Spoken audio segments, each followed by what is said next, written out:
سلام دوستان، د اکسل پروګرام 14 درس ته ښه راغلاست. راځو اکسل پروګرام خلاص وو. زموږ تېر درس په کنډیشنل فارمټینګ باندې بحث کړی وو. هایلایټ سیلز رولز په دې باندې بحث کړی وو. نن په دې کې یو اخري اپشن چې مور رولز، په دې کې د دې په واسطه موږ کولی شو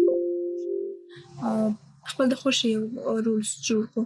نو دلته تاسو کولی شئ چې مثال په رولز مو ورته انتخاب کړئ. دلته مثال مساوي په منځ کې دا رقم وروسته اوکې کوئ، هغسې هغه ورته انتخابوئ، دا یو رولز جوړېږي. نو نن زموږ نوی درس چې دی ټاپ بټن رولز دی. راځو دلته مثال موږ یو جدول لیکلی دی، هغه یا د محصلینو دی یا د کارمندانو دی. په هغه کې 10 یا 20 یا 50 محصلین دي یا کارمندان دي. نو زه غواړم چې په هغه محصلینو کې 10 هغه شاګردان ځان ته وښیم چې د هغوی نمرې ډېرې یا لوړې. نو راځم دلته ټاپ 10 آیټمز پر دې باندې کلیک کوم.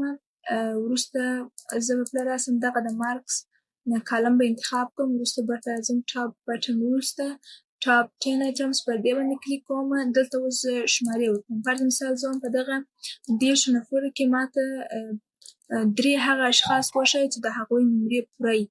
نو دلته هغه نمبر ورکوم. دلته راځم یو رنګ ورکوم، فرض مثال زرغون رنګ ورکوم، اوکې کوم یې.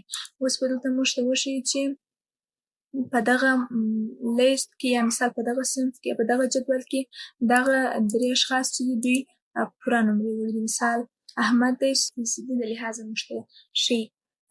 که چېرې مثال موږ په یو جدول کې فیصدي کار کړي، نو غواړو چې د هغه محصلینو فیصدي وګورو چې د 3 یا مثال د 4 هغه محصلین چې فیصدي یې لوړې موږ ته یې وښیي. نو د دغه اپشن څخه استفاده کوو.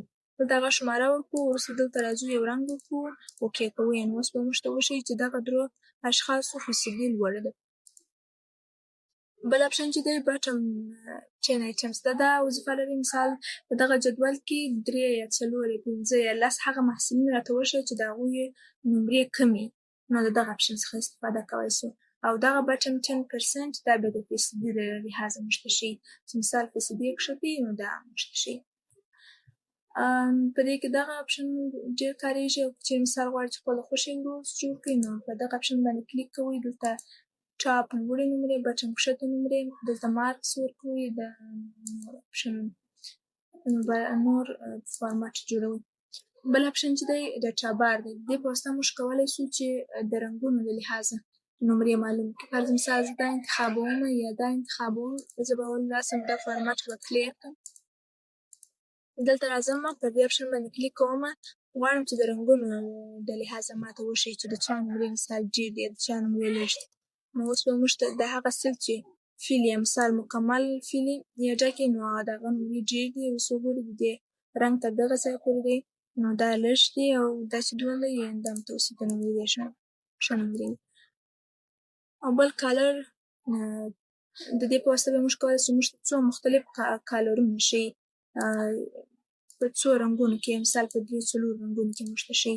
زه اوس راځم دغه انتخابوم. دلته به زرغون یعنې ښه دی، په خطر کې دی، سم نمرې نه دي. بل دغه اپشن چې دی دا د آیکنونو د لحاظه موږ ته ښیي چې مثال دغه مختلف آیکنونه دي یا دغه د ترافیکي آیکنونه دي یا مثال نور آیکنونه. زه مثال دغه انتخابوم. اوس به دلته موږ ته وښیي چې دغه لوړ طرف ته چې دی، مثال دې خواته چې دی یو زرغون رنګ لري، دا ښه نمرې دي. او دا ژیړ چې دی دا مثال متوسط دی. او دا سور چې دی دې خواته کښته دی، دا په خطر کې دی، یعنې کښته نمرې. بل اپشن چې دی نیو رولز. که چېرې مثال تاسو غواړئ چې خپل د خوښې یو رول جوړ کړئ، خپل د خوښې یو قانون جوړ کړئ، نو د دغه اپشن په واسطه تاسو کولی شئ چې جوړ کړئ. دلته نمبر انتخابوئ، پرسنټ فیصدي انتخابوئ، فیصدي انتخابوئ، فرموله انتخابوئ، دلته هغه ساحه انتخابوئ، دلته رنګ ورکوئ، هر رنګ چې ستاسو خوښه هغه رنګ ورته انتخابوئ. وروسته اوکې کوئ، نو هغه رولز به جوړ. بل اپشن چې دی کلیر رولز. چې مثال تاسو غواړئ چې پر یو جدول باندې مو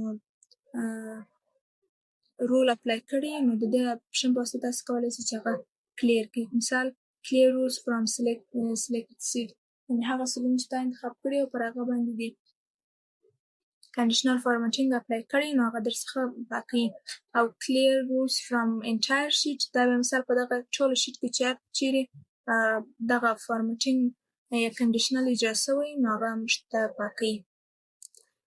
بل اپشن چې لرو اوس مثال زه داسې یو ساده جدول لرم یا یو ساده جدول مې لیکلی دی ولې هغه ډیزاین ته اړتیا لري مثال باید ژر اماده سي ولې وخت لږ وي نو تاسو کولی شئ چې د دغه اپشن څخه استفاده کولی شئ فارمټ از ټیبل پر دې باندې کلیک کوئ دلته موږ ته جوړ سوي جدولونه وي پر دغه تاسو کلیک کوئ پر دغه نو موږ ته هغه ساحه انتخابوي که چیرې دلته نه انتخاب تاسو دغه دلته انتخابوي راځئ دغه جدول مو انتخابوي وروسته دغه اپشن چې دی my table has header دغه ډېر مهم دی که چیرې دغه اپشن فعاله نه وي نو د ستاسو عنوان په دغه شمېرو کې راوي نو دغه باید فعال وي کله چې فعال وي نو دغه بیا د عنوان په صفت حسابوي اوکې کوئ اوس وګورئ موږ ته په ډېره اسانۍ سره یو جدول راته جوړ که چیرې تاسو غواړئ چې دغه لرې سي ده نو راځئ دلته دا انتخابوئ راځئ هوم ته په هوم کې دلته راځئ فلټر دا لرې کړئ نو هغه به ورڅخه لرې سي بل مثال که چیرې غواړئ چې سیلونه د خپل د خوښې